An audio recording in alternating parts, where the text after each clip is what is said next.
Sawa na ilivyo katika mashamba yetu, tumeona kuna umuhimu wa kugawa maeneo, kugawa sehemu kwa kusudi la kuleta uwiano kati ya wadau ambao wanatega uchumi katika pande ile. Kuna wavuvi, kuna watu wa linda msitu, kuna watu wa mchanga, kuna wale wanaotengeneza chumvi.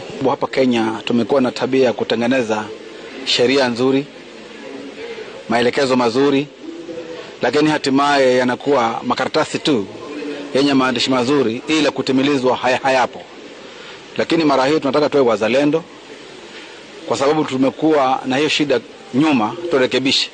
Hii draft itakuwa na mpangilio wa wale wote ambao wanatumia hii rasilimali ya bahari, na hivyo basi ile migogoro ambayo tulikuwa tukiona nyuma ni kwamba huenda ikapungua kwa sababu ya hii mpangilio mizuri ambayo imeletwa. Hii special plan nafikiri isimame tu kama mwongozo na utekelezaji, manake iko na muda mrefu kuweza kufikia hiyo miaka ya 2045.